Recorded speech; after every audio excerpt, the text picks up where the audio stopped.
Okay, good morning. Here we are, Hilchos Megillah. We are at Siman Tafresh Tzadivav. Okay, just a quick thing on Mishloach Manos. So someone asked, can you pick it up yourself? So yeah, the idea is there must be a kinyan given from one person to another. Hilchos Kinyanim, we'll get there when we get there. But certainly you are allowed to pick it up yourself. And right, as long as you had a mind to give it to you, then it becomes yours. We also mentioned there's an important inyan that it's given on Purim, your Purim, and received on Purim as well. So therefore, if they don't know about it and don't receive it until Purim is over, so many say you are not Yotzei. And so that leads us to a Ben Yudalid, which is basically most of us who live outside Yerushalayim, who gives it to a Ben Tedvav, someone who lives in Yerushalayim. So is that mutter? The one is chayav on Yudalit. He gives it on Yudalit. The recipient receives it on Yudalit, like someone from Yerushalayim is visiting in Beit Shemesh or wherever you live, and he receives it on your Yudalit. But he himself is not obligated in the minyan, in the mitzvah of Mishloach Manos. He has to wait till tomorrow. So since the giver gave it on that day, the Eish Avraham says it's mutter lechatchila. There are some opinions, like Rameir Simcha and the Chazon Ish, right? You're not even Yotzei. And Rav Elyashiv says you are Yotzei B'diavad. Okay, let's get to Seif Bet. Afilu b'makom shenagu. So here we're talking about working. If you're allowed to work on, so we learned that the minhag is not to work on Purim. And when we said you're not allowed to work, it's lo nagu ela b'yom mikra Megillah bilvad. The only day that it's usher for you to work is on the day that you're obligated in Mikra Megillah, which for most of us means on Yudalid. Avalesor et shilzeh bazeh, but to usher each one. In other words, someone who lives outside of Yerushalayim is only usher on Yudalid. He's allowed to work even according to the minhag on Tedvav. So Eino minhag. It's not a minhag that both days are usher. Everyone gets one day, whatever day that they're obligated in Mikra Megillah, of course, unless you make sure you're chayav twice, but both days.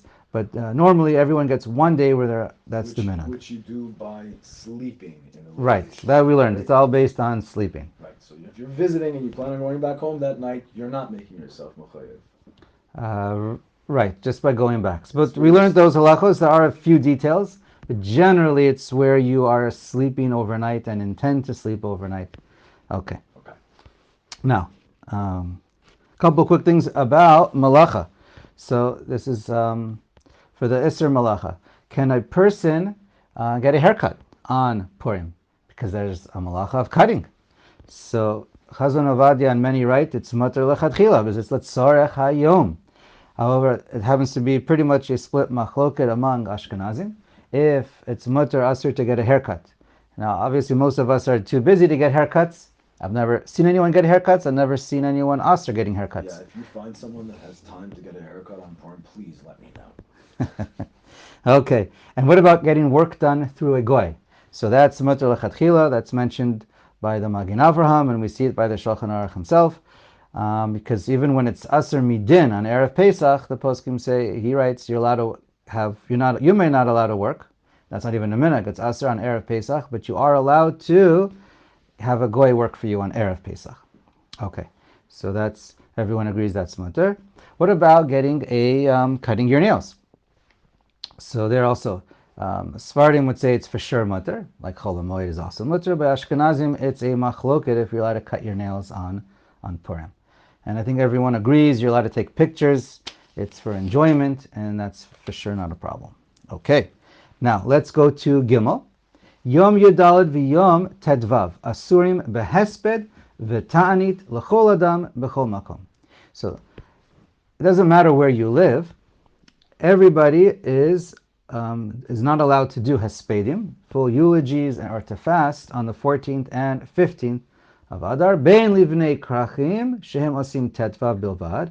Doesn't matter if you live in Yerushalayim, ben livnei ayarot shehem osim yudala bavad, or any city that only keeps the 14th. For everybody, there's 2 days where we don't do hespedim and don't do tainus. V'hanashim me'anot behem, and women, they are they are allowed to wail at the funeral, or the levaya, etc. Shekulan onot ke'achat.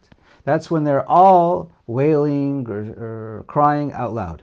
Umetapchos, and they're allowed to clap their hands in the fashion of Avelis during the levaya. Shemakot kaf el kaf. They clap one hand onto the other in a way that they used to show a sign of mourning. Now, these minhagim are no longer kept in today's day. I've not seen the clapping. No. Aval lo mikonenos. You've seen professional whalers? I've not seen professional wailers, but I have seen where people do wail a little bit. That's stop crying. So Is there on stop crying? no, crying is 100% litter. But mekonenot, when you're having one lady or person lead everyone else to follow, it's more of it's more a demonstration of more dramatic avelus or sadness, and that shetehei achas medaberes, one person calls out, v'kulan ono sachareya, and then they all answer her. So then that's aser. Nik bar hamet, and once the burial is over, even though they're all still there once they bury the body, lo me'anot v'lo mekonenot. Then they're not allowed to do any of these responses or wailings together. Just crying, of course, that's an expression of an emotion, personal, and that's for sure mutter, but it's not when they're all doing it together, of crying out with the wailing, etc. It was really more of a professional mechanism that took place to get people to cry and to mamish not relevant for thousands of years. Not so, right, it's probably not so relevant, this last part. Okay, now, so we mentioned hespedium, so that's aser on these days. Now, even to go to, now sometimes it's common on the seventh day of Avelis, we go to someone who is on their seventh day, an Avel, they go to the burial plot, and they say some Tehillim, or they say Hashkava, or Tzedek Kadin, and they say Kaddish, and they do this with a minyan. So to do this with a minyan on the seventh day on Purim, that's not appropriate, not allowed. We don't do that.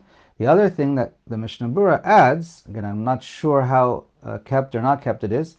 He says even on Erev Purim, on the seventh day when Avelis is over, one should not go to the burial plot, even on Erev Purim. Why?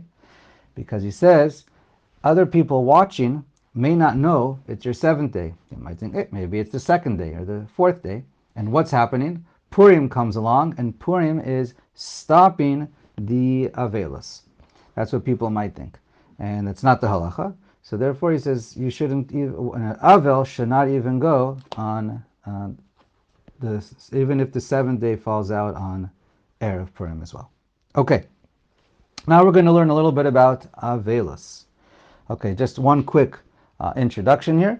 There's a three-way machloket rishonim when it comes to Hilchos Avelis, when it comes to Purim.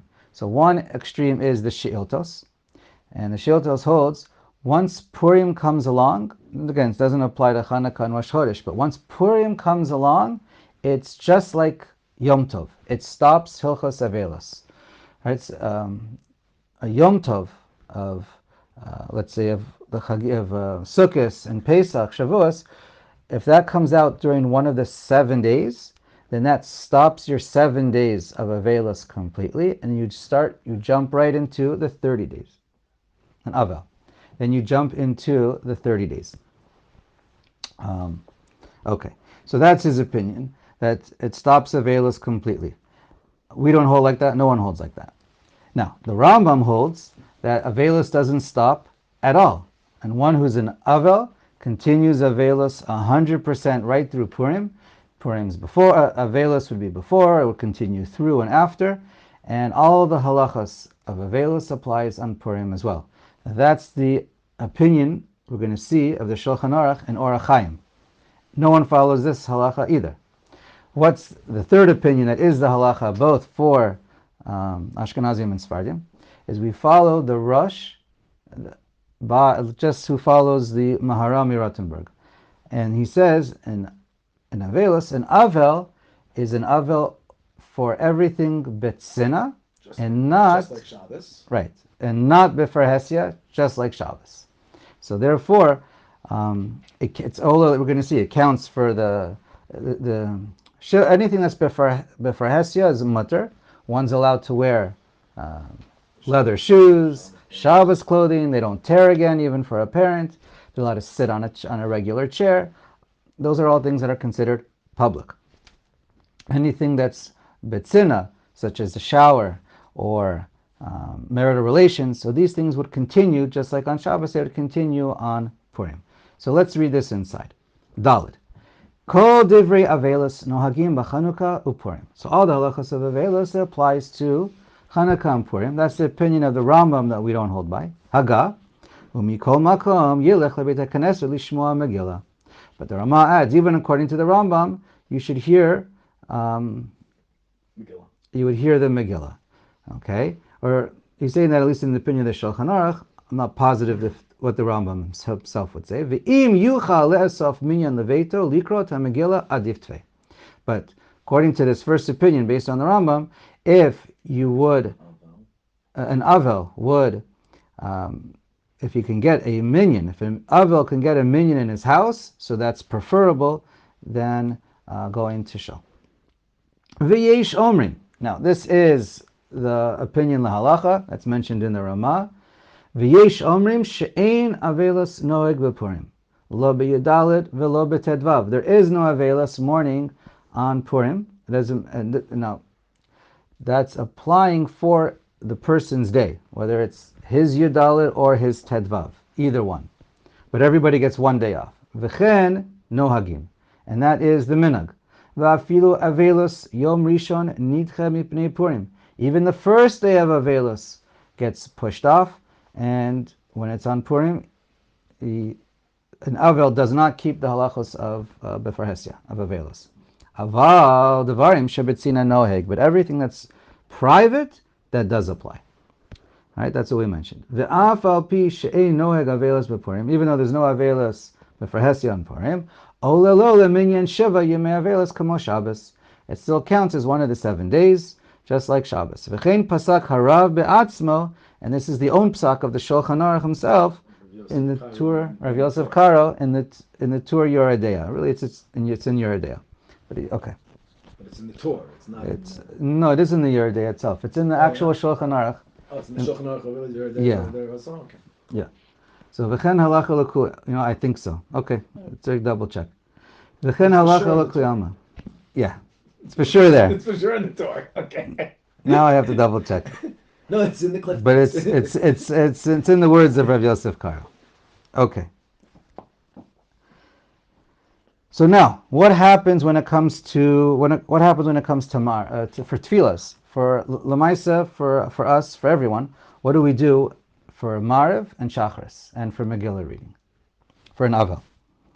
So if it's an Avel for Shachris, everybody agrees. An Avel will go to Shul and hear Megillah in Shul, just like regular. There'll be a minyan, no questions. What about when it comes to Mariv? So the Mishnah Brura writes, an Avel at nighttime preferably should stay home. For Mariv, an Avel must stay home.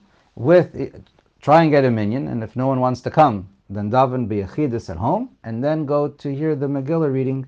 The Avel will go to hear the Megillah reading in Shul.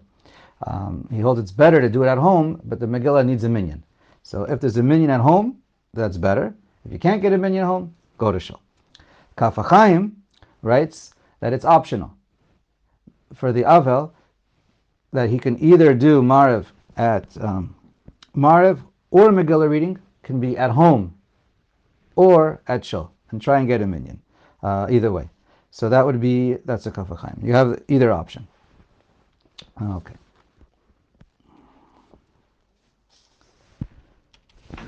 Let's see. Anything else we need to say? You mentioned that to be privately in the Shem, just throwing out that because.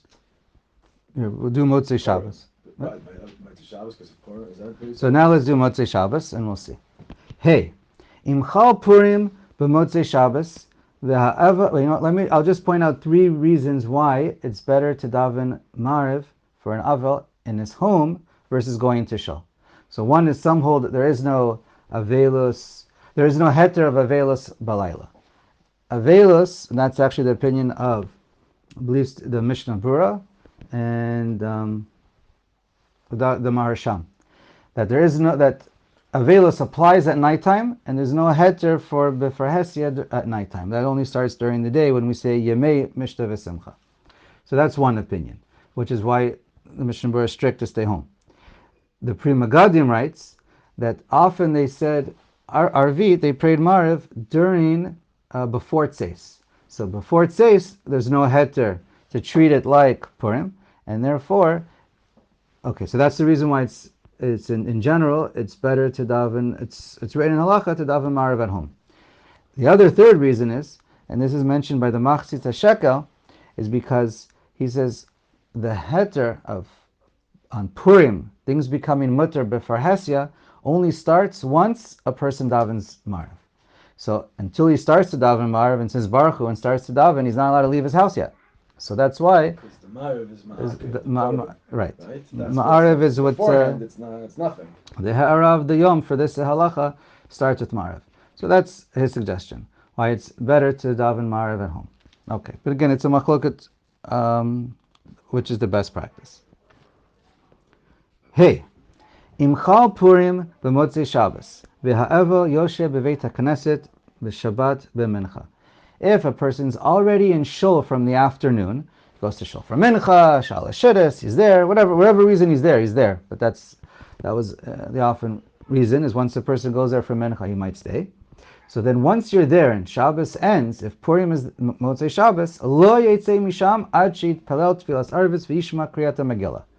Then, once you're there already, and this would apply nowadays as well, once you're there already, an Avel could continue to daven there and stay there until he finishes Megillah reading, and then go home to sleep. And then, this is again the Shulchan Aruch based on the Rambam would say, don't leave your house to go to shul in the morning. But we don't follow that Rambam, we follow the Rosh, so therefore an Avel nowadays would go to shul in the morning. Okay, now let's read Vav, I think. Let's see.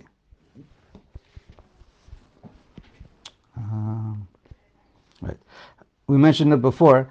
Rav Shlomo Zalman Auerbach and Chazon Ovadia and others say that just like there's no Avelus b'farhesia bayom, the halacha is there's no Avelus b'farhesia gam balayla. So that's, we mentioned that's a machloket. And let's see what else. We don't say tziduk hadin. Everyone agrees. On Purim. And okay, let's do Vav. Yesh mi she'omer sheha'avel chayav lishloach manot. Now some say in Avel is chayav to send mishloach manos, and that is the halacha. Everyone holds in Avel is chayav in all the mitzvahs of the Yom, including giving mishloach manos. Haga aval ein shochin la'avel kol shnei masar chodesh. However, we do not, the Hagar writes, we do not send Mishloach Manos for the 12 months when someone's an Avel for a parent. So, the halacha is, by Hilchas Avelus, we do not do Sheilat Shalom. We do not do Sheilat Shalom. So then what does that mean? So then we don't greet people and wish people, oh, everything should be Shalom with you and everything is fine. That's the Hilchos of Avelus. Everybody holds that. And we hold that for 12 months, generally, for a parent, and 30 days for the other 6 categories, or the other 5 krovim. The other 5 krovim. Now, Ashkenazi poskim extend She'elat Shalom to Mishloach Manos. So the Ashkenazi poskim say, an Avel is not allowed to receive Mishloach Manot, again, 12 months for a parent, 30 days for the other 5 krovim, but they are chayev to give, because it's one of the mitzvahs of the day, so that they can't get out of. Sephardic poskim don't equate the two at all, and therefore it's 100% mutter to give someone who's in Avelus, Mishloach Manos, and for Sephardim. All right, so if an Ashkenazi could give one to a Sephardi, but a Sephardi shouldn't give one to an Ashkenazi, probably that's, but okay, ask your Rav on how to figure that one out. Local Orthodox rabbi. Right. Okay, and everyone agrees that if a person gave an avel mishloach manos, they're allowed to take it and receive it. They don't have to turn it down, just like when a person gives you shalom. You're allowed to accept it. Ksav Sofer and Shevet Alevi say that, and you could be Yotzei, and the person who gave it could certainly be Yotzei through the mitzvah. Okay, let's continue. Uchamoshid be'er b'Yeridea, as it says in Yeridea, Shen Pei Hey. So over there it discusses that there are some who hold that nowadays, for the full 12 months, you're allowed to do She'elat Shalom for a parent. And so those who hold you're allowed to do She'elat Shalom for a parent for 12 months, so for that person, you if you hold that one's allowed to give to an Avel, to say She'elat Shalom for an Avel, they're also allowed to give Shalach Manos. It's no difference. Okay, let's keep going. V'im ein ba'ir ela ha'avel im acher. Now let's say you're on an island and it's just you and an Avel. So then you can give the Avel and the Avel can give you. That's not a problem. Okay, so you can pick up a coconut and make that, you want to get two things though, but make that your Mishlach Manas. Okay. All right. Let's keep going. Chayav lishloach la'avel kadei l'kayim mishloach manos. Okay. Right. So in that situation, you're allowed to give him. Ela in kain machal ha'avel al menaso. But if the avel says he doesn't want to accept it, so it's up to him. He has a right. You can't give a gift against someone's will, and right to refuse. He has the right to refusal, and you can still be yotzei the mitzvah. Here's an example from the Ramah who holds that even though you didn't accept you are a mochel, you did add reyos and achva, and the giver did his part, and you can be yotzei that way. Okay. Now many point out whenever there's a mitzvah, whenever an avel gives shalach manas, or in a heter way a person gives shalach manas to an avel, it should not be a davar shel simcha. What's a davar shel simcha? So Chazon Avadia writes it means sweets. Again, I don't know, maybe nowadays everyone gives sweets regardless, but a person says it means anything expensive. So certainly you don't want to give anything that's beyond normal, over the top, to an avel, or an avel shouldn't give something that's over the top as well. Okay, whatever. Okay, and let's see. Okay, so I think that'll cover most of Hilchos Avelos. Okay, you know what? We'll stop here, and then we will continue Avelos and Onain tomorrow. Shkoyach.